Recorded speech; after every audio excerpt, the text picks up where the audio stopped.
एक हफ्ते का मजीद टाइम, मेडिकल रीजन तो चलें आप देंगे, और कौन सा रीजन है इसके अलावा कि इमरान खान साहब चाहते हैं कि एक हफ्ता और इंतजार किया जाए? हम सिर्फ और सिर्फ चाहते हैं शफाफ, साफ और शफाफ इंतखाबात चाहते हैं। तमाम इदारे आज़ाद हो, मुल्क में मेरिट का निज़ाम चले, कोई कानून से बालातर न हो। असद कैसर साहब, ये बताइए कि एक हफ्ते का मजीद टाइम, मेडिकल रीजन तो चलें आप देंगे, और कौन सा रीजन है इसके अलावा कि इमरान खान साहब चाहते हैं कि एक हफ्ता और इंतजार किया जाए और 26 तारीख को सब लोग आए, जबकि एक बड़ा इंपॉर्टेंट तैनाती का फैसला पाकिस्तान में हो रहा है? सबसे पहले बात तो ये कि देखिए, हमने ये भी देखना है, जिस तरह आपने इशारा भी कहा कि हम कोई ऐसा काम नहीं करना चाहते, कोई सिचुएशन जो है ना कोई डिफरेंट तरीके से चले जाए।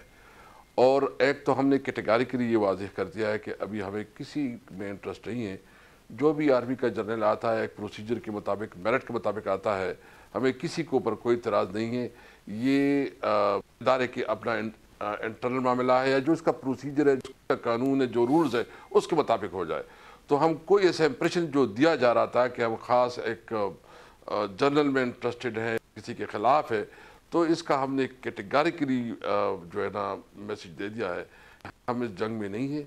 हम सिर्फ और सिर्फ चाहते हैं शफाफ, साफ और शफाफ इंतखाबात चाहते हैं, पूरे इंतखाबात चाहते हैं, क्योंकि इस वक्त मुल्क जो है ना बिल्कुल जाम हो गया है। मुल्क की इकॉनमी नहीं चल रही है, मुल्क जो है ना क्राइसिस में है, मुल्क की गवर्नेंस बहुत बुरी तरह फैल हो चुकी है, और उनके पास कोई फार्मूला, कोई सिस्टम नहीं है। और ये जो बड़े बड़े दावे कर रहे थे तो हर लिहाज से अपने दावों में नाकाम हो गए हैं। तो इसलिए हम समझते हैं कि हम अपना जद्दोजहद करें, वो जो जमहूरी जद्दोजहद है, जो हमारा कॉन्स्टिट्यूशन और आइन हमें देता है, उसके अंदर रहते हुए हम करें। दूसरी बात ये कि हम चाह रहे हैं कि हमने काफ़ी मोबिलाइजेशन की। आपको पता है शाह महमूद साहब और असद उमर साहब पंजाब में, मैं और परवेज़ खटक साहब जो है ना, हम पूरी KPK में घूम आए हैं। आज हमारा आखिरी जलसा था। अभी हमने मोबिलाइज करना है, पूरा अपना अरेंजमेंट करनी है, और इंशाअल्लाह ताला हम पाकिस्तान की तारीख़ का सबसे बड़ा इज्तिमा करेंगे और इसको एक तारीख़ बनाएंगे। और बेसिकली ये तो हमने अभी जो जद्दोजहद शुरू की है, हकीकी आज़ादी की जद्दोजहद है, जो कायद-ए-आज़म का पाकिस्तान है।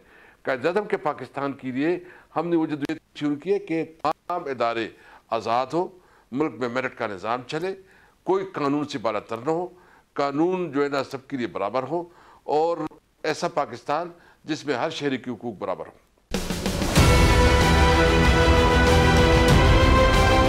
मैं आज बोल्ड टीवी वाले शोएब शेख को, उन्होंने उसकी जिंदगी को खतरा हो गया। पहले उसको था अरशद शरीफ को, आज शोएब शेख का मुझे पैगाम आया, उसको धमकियां दे रहे हैं कि उसको मारेंगे। इस सिर्फ के बोल्ड टीवी हमें उठा रहा है। बोल्ड ने हमेशा हक और सदाकत का साथ दिया, सच के साथ खड़ा रहा। हम हैं मिसाल अब्र, मगर इस हवा से हम डर कर सिमट ही जाएंगे, ऐसे भी हम नहीं। बड़ी मुश्किलात, बड़े बड़े चैलेंजेस, सिर्फ बोल खड़ा रहा, बोल डटा रहा।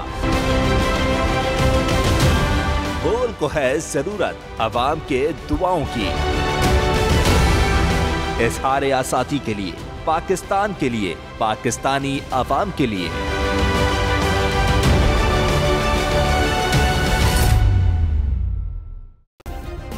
सब्सक्राइब करें और बेल दबाएं ताकि कोई खबर रह न जाए।